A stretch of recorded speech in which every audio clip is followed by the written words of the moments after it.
Speaking of driving value and understanding your application in analytics, Marcia. Hello. Welcome to the table. Yes. I'm so excited to be here. We are Thank excited. you for joining us. She didn't believe. Should I shout, hello world? Yes, because nobody would know Oh, it's is that you. hello if you don't. world, Jake? That's right. Marcia's going to be talking about serverless analytics at scale. Yes. I have a T-shirt that says that everything scales all the time. That's yes, right. okay. That's right. And this is the story of your application, right? So, Marcia, we're going to turn it over to you. Okay. So, hello everybody. Thank you for tuning in here today. I'm Marcia Villalba, and I will be talking about serverless analytics at scale.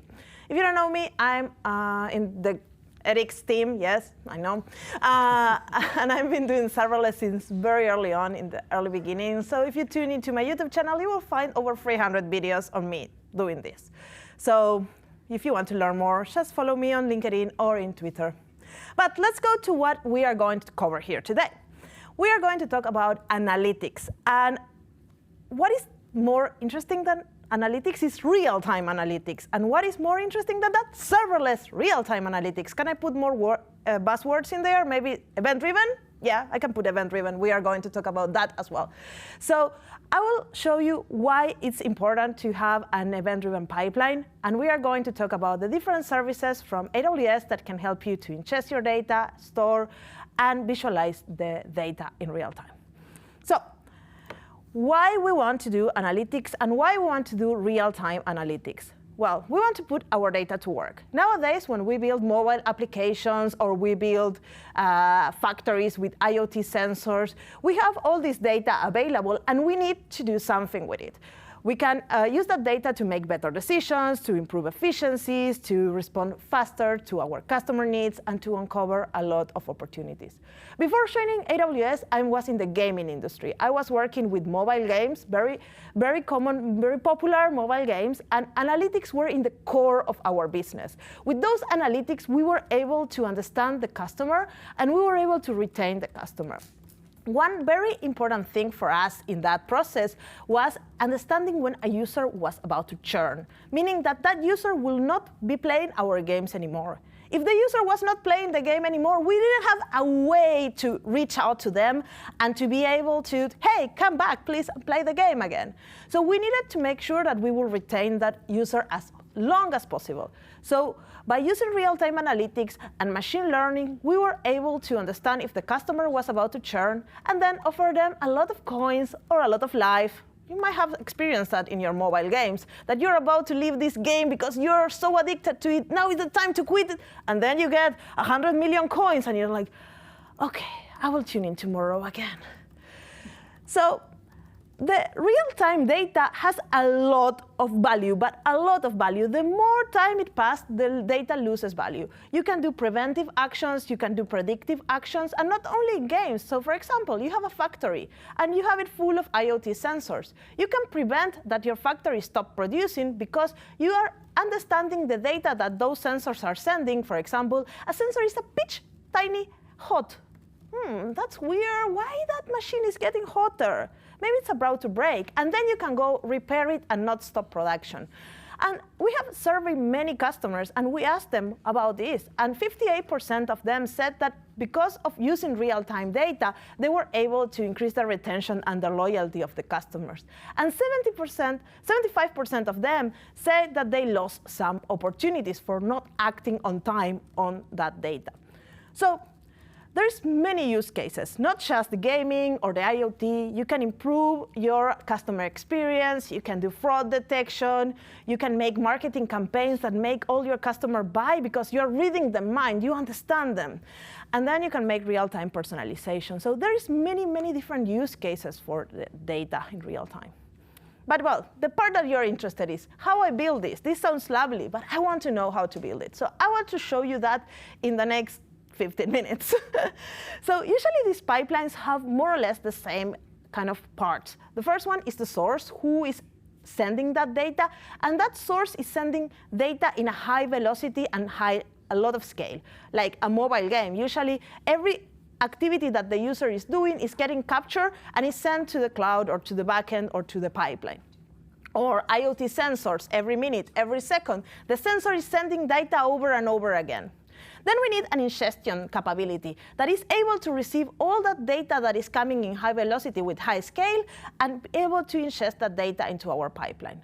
We need a place to store it, somewhere that can scale up, because we might have a lot of petabytes of data, just of analytic data.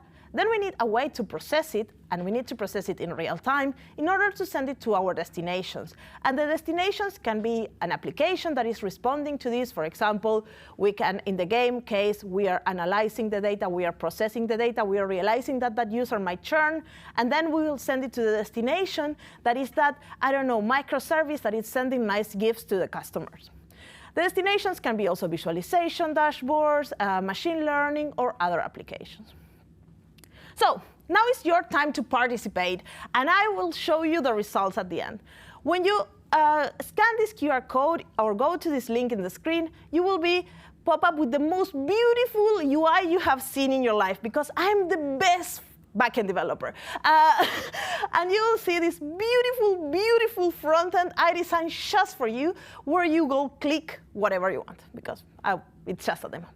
The idea here is to simulate, like if we were in a customer's agency, service agency, where you are taking calls from your customers, and the customers are saying, yes, I have a problem. Thank you very much for your help. This was amazing. Or I have a problem, and oh my God, the answer was awful.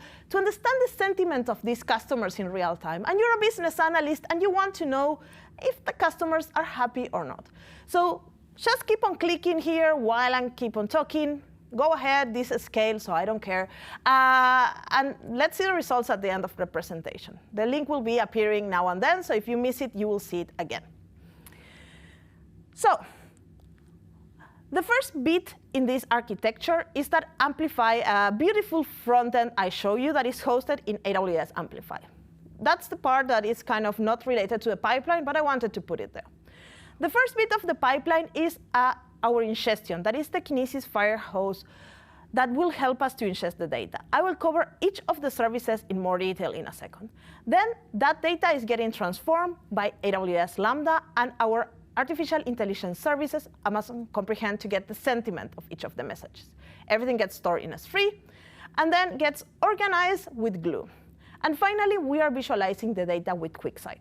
And this is one way of building a real-time pipeline. Some of these services and components you can change to something else. So the first bit here is our ingestion, the tool, the service, the mechanism that we are using to ingest the data. For that, I pick Kinesis Data Firehose. Kinesis Data Firehose belongs to the family of Amazon Kinesis. That is a service that ingests data. You can do the data streams, you can do data analytics, you can do Kinesis video streams, or you can use Data Firehose. In this particular use case, you can choose either data streams or data firehose. They will do more or less the same. The main difference are, first, data streams are 100% real time, so the event comes in and it goes directly to where you want to put it right away. And data firehose is near real time. It has a 60-second lag because it's buffering and it's doing some kind of buffering there. But for our use case, it's OK. Data streams is great if you have your own pipeline and you want to kind of process things further. And Data Firehose is designed for storing the data after you get it. So because I'm going to use S3 and I want to take advantage of as much as built-in as possible, I decided to go with Data Firehose. So we have our application, our front end, that is sending data into Firehose, and then Firehose is using some magic that I will show you in a second, basically transforming on the inputs on the fly in real time, and then storing them in S3. So when we deploy this, this looks like this. We have our Kinesis Firehose, and because we set up the destination to be S3, we will get out of the box the capability to transform all the inputs with an AWS Lambda that we define. This AWS Lambda, what we'll do is we'll grab all the records as it comes in and call our service Comprehend to get the sentiment for each of the messages. Then the data that will be output from Lambda as a JSON will get transformed into Parquet by our service AWS Glue. And that all happens out of the box with simple configurations. If you want to deploy this, don't worry. At the end, I will share all the code, everything I build as infrastructure as code, with instructions so you can deploy it. But let's move on. So this is how our Lambda looks. This is a very simple Lambda function that will get as an input an array of records that are coming from the application directly. Kinesis Firehose will send whatever the application is sending, the JSON, and it will send it to Lambda. And then, because we are having an array, we will process them one at a time, and we'll call comprehend.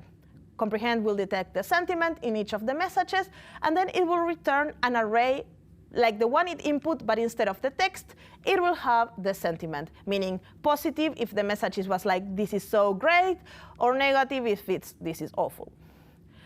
Then that will be stored in S3. But before that, a conversion is happening that I will show you in a second. So how it looks in S3, the data that gets stored. This is our bucket that is set as the destination. And you can see here that there is a partition going on, 2013, 05, 15, 22. And then you can see a Parquet file. That's the Parquet file that Glue will transform. And Kinesis Firehose stores it in this partition way: the year, the month, the day, and the hour. So every hour, you will have a little directory in where all the files will be dropped. So great. I talk a lot about Glue, but you have no clue what Glue does. That's OK. I will cover a little bit of it, because AWS Glue is one of those services that does so many things. If you're a data scientist or data analytics, this might be one of your favorite services, because that's so many activities and heavy lifting for you. For this particular use case, I will show you two of the functionalities. That is the Glue catalog and the ETL processing. Let's start with ETL. For those like our Jessica likes to explain acronyms, I'm with you. I'm dyslexic, so for me, ETL didn't mean anything.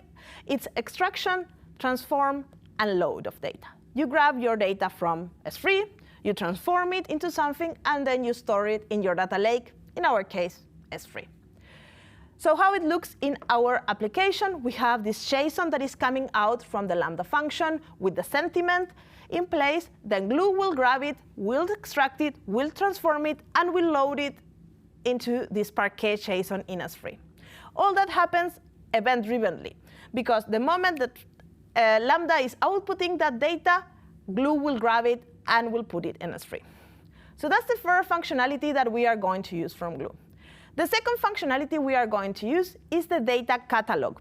The data catalog is like a database with tables that are kind of matching whatever you have stored in S3 into a metadata table and table. Yeah, metadata table. Sounds weird, but keep on going. Let's go. And the idea here is that, for example, you have in S3 these Parquet files that have some kind of a structure, because all the data is kind of structured in a way, like it has the ID, it has the sentiment, it has these partitions. And if we want to query that data, we need to organize it somehow. And for that is where it comes very, very powerful, this Glue data catalog. So the catalog looks like this. So this is Glue.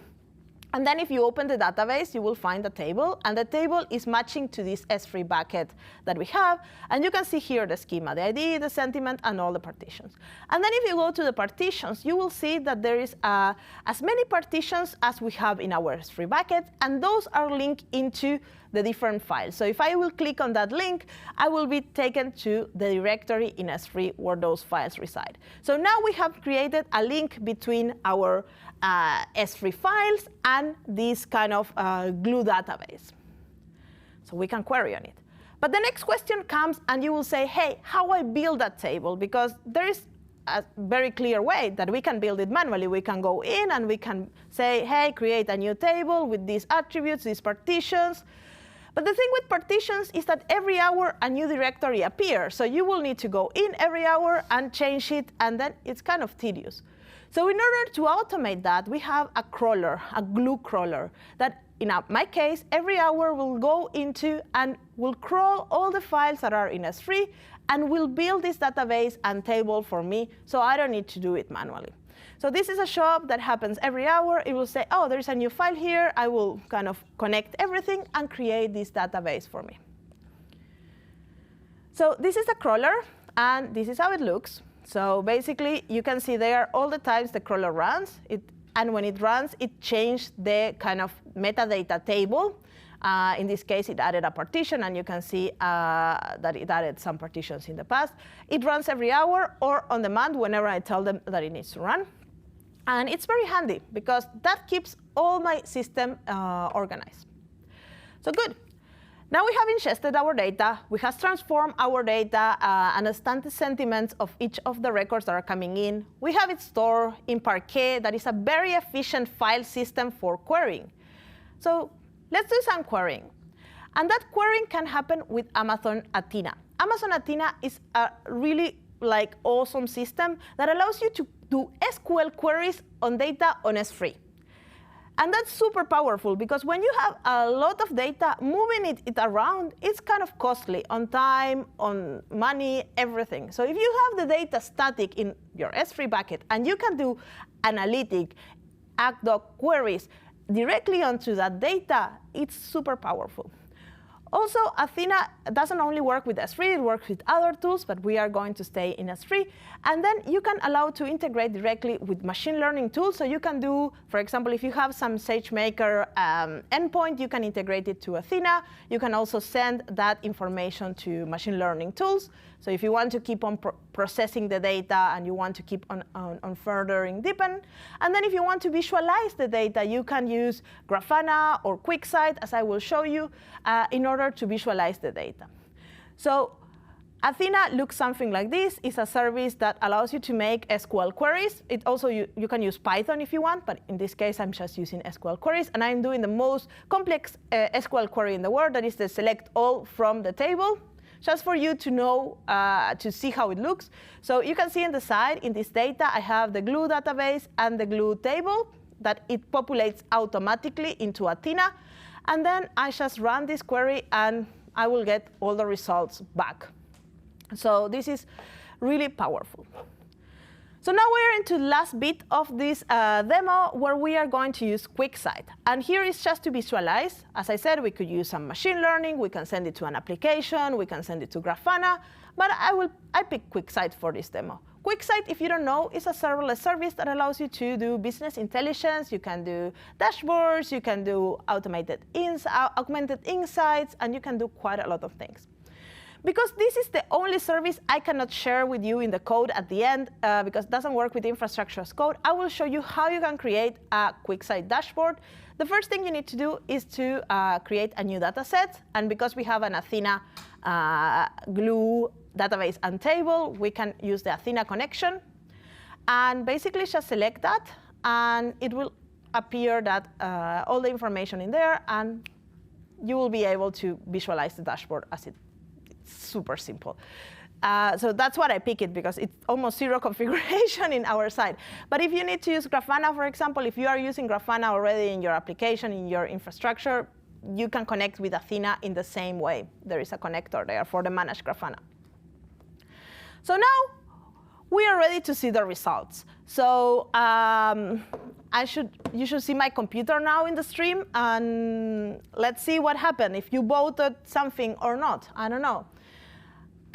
Is the screen with the results already? Good. So this was the beautiful front end that you were voting, so you can vote there. Then here we have the Kinesis Firehose I already showed you. So we can see here that there was some data coming in. Let's see. Let's check the monitoring. If you were voting, yes, some things were happening, incoming. The Lambda was processing. Good. So you were doing things. Let's check the Lambda function. So this is my the logs from my Lambda function. Let's see if somebody was running them. Yes, it was running. I don't know how many times, but a lot. So things are happening. You were voting, good guys and girls. And this is my S3, where Firehose is inputting all the results. And today is 17th. And because this is stored in Ireland, it's 10 o'clock in Ireland. Let's see. Yes, there is a lot of files, so things were happening here. That's good. This is my glue table. And here we should be able to see partitions. And let's refresh just in case. And boom, let's see, partition for today. I need to refresh harder. You know, live demos. Let's see, we should see the 22. Well, if you don't see the data, now we know the partition was not running. Let's run the crawler, just in case, while we check this. This is the crawler. And here we should see that the partition, it ran at the top of the hour when I wanted it. And it created a new partition. So we are getting closer to the final bits. You see the results. Here we have the Athena. So if I refresh this, if I run this query, we should see some numbers coming in. Ooh, yeah, there are some numbers, 86 results. So some of you were voting, so that's good, guys. And here is the dashboard. So let's check it up. So this is QuickSight. If we open the dashboard, we should see at least 86 results coming up from the voting. So yes, 57 of you voted positive. 21 votes for negative, and some hellos in my hello word. So let's wrap up the presentation, and let's recap what happened. And yeah, are we back to the slides? Good. So this is what we have been doing today. We have seen the pipeline. We have seen the ingestion, sending the data. If you get the code at the end, you will see how Amplify sends the data using AWS SDK. With a simple put, it just the data into Firehose. Then Firehose is going to transform that data and get the sentiment for each of the records that are coming in using AWS Comprehend. Then that data is going to be converted from JSON to Parquet automatically by the ETL capabilities from Glue. Everything is stored in S3, and then we can use the Glue database and Glue table and Athena to create this kind of database, metadata database that links back to whatever is stored in S3, and we can do ACTOC queries directly on the data. And finally, we can visualize everything, in this case with QuickSight, but you can use the tool that you enjoy the most. And yeah, that's it. As I promised, the code you will find in this link. You will find way more information in here. Everything is deployed as infrastructure as code, except the QuickSight part. There is the front end as well for you to check out. So have fun. And if you have any questions, feel free to reach out to me on LinkedIn or Twitter with any questions and with anything you want to know about serverless analytics. So thank you very much for your time. I hope you enjoyed this session and learned a couple of new services. Have you learned some new services, guys? I have, actually, every single one of them that you talked about. Good. So that was perfect. Well, and I learned that Glue is more than just Elmer's Glue. Like, it's actually Amazon Glue, so that's great. I work with you and still learned more, so as I always do from you. So thank you, Marcia. Thank you very much, Marcia. Yeah, we Thank you guys appreciate for it. having me here, and yeah. Thank you. Yeah.